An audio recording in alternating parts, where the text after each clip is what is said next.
Hey, and welcome back to Mastering Workplace Performance Online. This lesson is all about you and your social network. And I'm not talking about Facebook or LinkedIn or Twitter. What I'm talking about is, who are you surrounded by? Who are those people that you turn to for ideas, for advice? At the end of a long day, who do you share what happened with? And who do you call when you've had a big day? Or who do you call when you need a little bit of help getting out of a low day? And that social network, one of the things that I'll encourage you to consider doing is pulling out a piece of paper, and in the middle of that piece of paper, put your name, initials, first name, last name, nickname, and then around that, in kind of a radiant graphic right there, just put lines, and then on the outside of each one of those lines, the names of the people that you turn to the most. You'll see in the PDF download for this particular lesson, I'll give you 3 inventories to consider. I'll talk about those towards the end of this video. Now, when you think about your social network, I kind of think about where I've come to from where I was. And those of you who know a little bit about my story, I started teaching high school in 1995. I started leading seminars in 1997. I joined a seminar coaching firm in the year 2000. Jody and I started our own company in 2007. And I look back and I can bring to mind very specific people along the way who, at one point or another, they would come in, they would give me an idea, they would share something with me, they would offer me feedback. And I think that's really the most important thing, is getting people to give me real fact-based, observable feedback. And I don't know how this always works for you, but I know for me, reaching out on a continual basis, breaking bread with people. If you follow me on LinkedIn or Twitter or Facebook, you know that I host these things called Coffee Chat, and I do this around the world. And what I do is I just invite people to show up. And the idea of a coffee chat is, we sit down and you order a cup of coffee or a cup of tea or a latte or whatever you would have earlier in the morning, and for about an hour we get to talk about, ideally, things that we haven't talked about yet as a group. Now, what's neat about doing this around the world is I'll tend to bring people together who don't yet know each other. So pretty much whenever we're talking, there's something that someone says that they didn't know about somebody else. And that's a really neat way to build a community. I want to draw your attention to a couple of books that have stood out in my experience as far as this whole building of my social network, of collaborating, of working together and growing together. And the first one that I want to talk about is the title of this is The Collaboration Challenge. Now, when you see this book on the bookshelf or on the internet, the first thing that I noticed about it is that it really called out attention toward working between businesses and non-for-profits. And we do work for both. One seminar a month, we do pro bono for companies doing good work, organizations doing good work. For a few years now, I've donated one seminar every year to my stepmom's breast cancer council up in Marin County, and that's a way, again, of sharing what we know with the group, but also of bringing people together. There's one line that I want to bring to your awareness from this book here, and I'm just going to read this word for word so that there's little interpretation from me and you can do the interpretation for yourself. It says, "One key guideline on portfolio size is clear: overcommitting and underperforming is a sure way to cause partner disillusionment and disengagement." Now, it might be interesting to stop, look around, maybe make a list, maybe pull out a piece of paper and do a mind sweep and write down as many things as you can that you've said yes to recently that other people are waiting for you to get back from them, back to them. Collaborating, sharing work. What is it you're doing that is in partnership with someone else? Where have I committed and where am I performing? If you have time, please stay for the second half of this video. That's where I dive a little bit deeper in. I'll give you one more book title. But for now, here's the activity for this lesson. I'm going to ask you to make 3 inventories of 10 people each.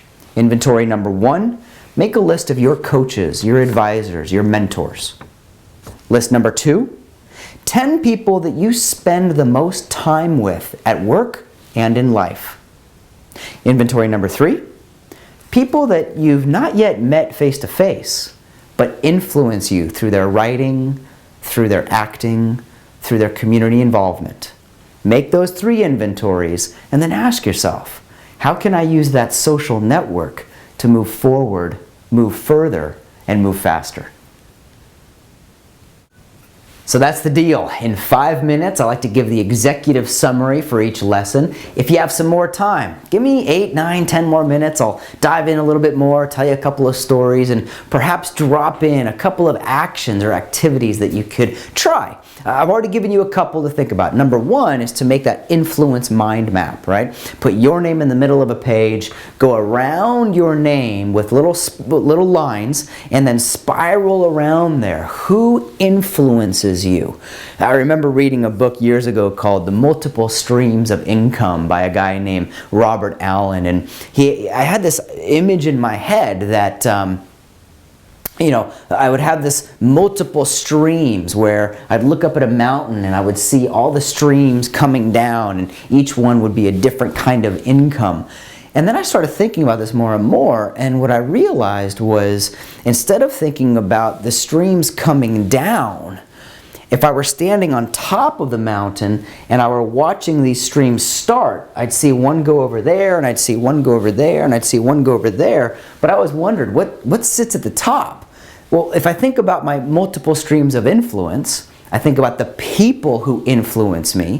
What is it that I have to do at the top so that I can go down this stream and there's that person down there who influences me, and then down this stream and there's that person down there who influences me. So it's this concept that we are moving day to day, job to job, career to career, city to city, and every move we make, there's usually someone or a team of people right there. Just a couple weeks ago, I was presenting at a university down in Southern California. I was talking to the MBA class, and one of the things that we talked about was this influence of a mentor or a teacher or a coach. And at 20, 21, 22 years old, I had the audience, or about 70 people in the class. And what I did is I asked the audience to bring to mind someone, a teacher, a coach, an advisor, a mentor, someone who had influenced them, and they could look back and bring their name to mind right away. And it was fascinating, because when I asked the students to do this, and then I said, how many of you had someone's name come to mind? Almost all the hands went up. I didn't count, but I looked out and I saw a whole room. And by the way, with the hand, many of those students, it came with a smile. See, there's this idea that we move together. When I was out at the GE Learning Center in New York, one of the things that I remember hearing over and over again was this saying, if you want to move fast, go alone. If you want to move far, go together.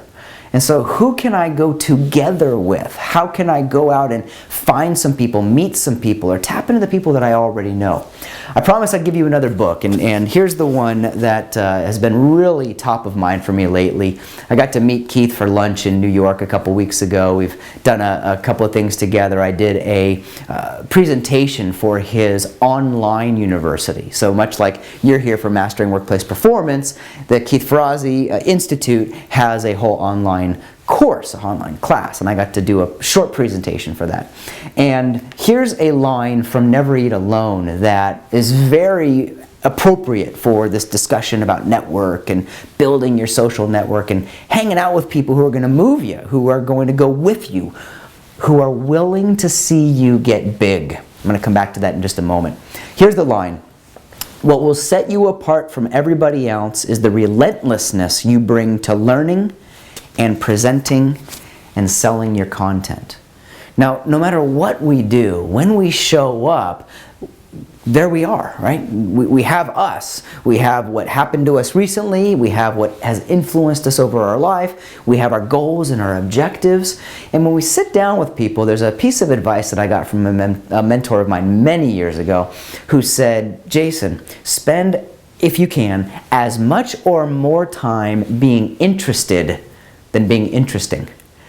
And I will share with you that being a presenter and a coach and being on stage many times, it's a challenge, because part of what I do is to get people to get interested in what I've studied and what I've written about and what I know. So the idea that I need to be interesting, right? I need to be able to bring things to the table that will help them.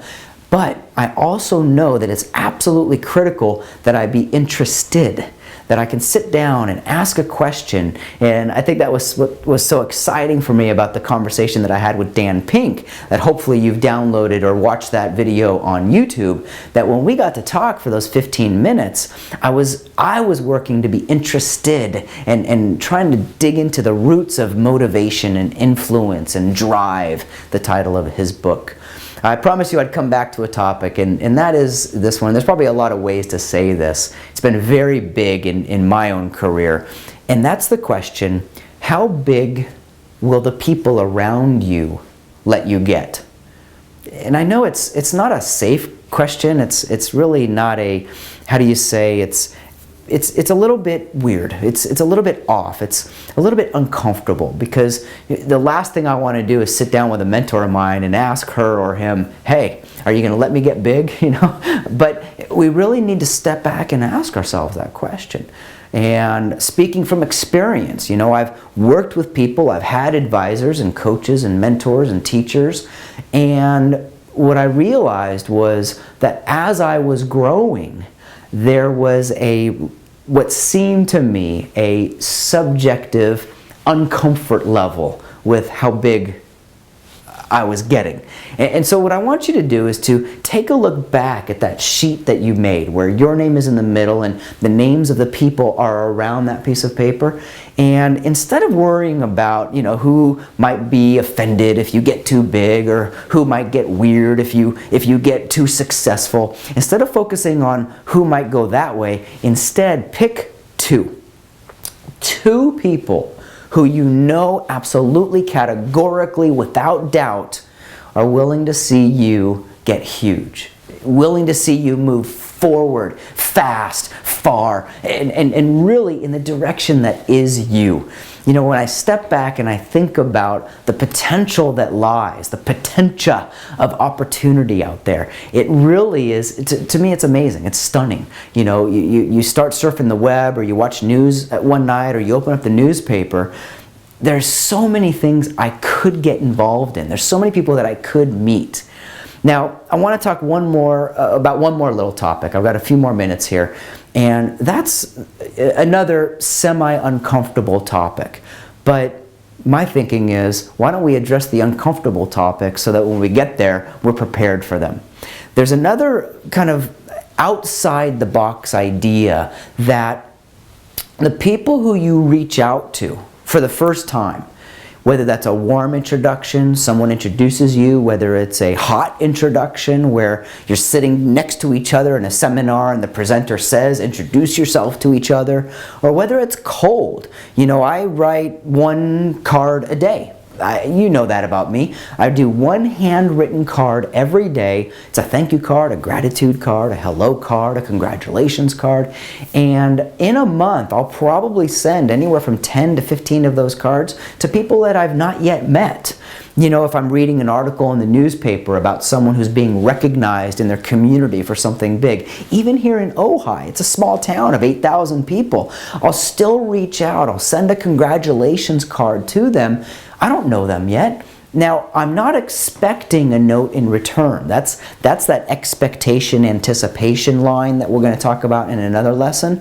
But what I'm looking for is, if I reach out to someone who I've never met before in one of these ways, whether it's via LinkedIn, a direct email, or some kind of a reach out to them, what is the response that I get?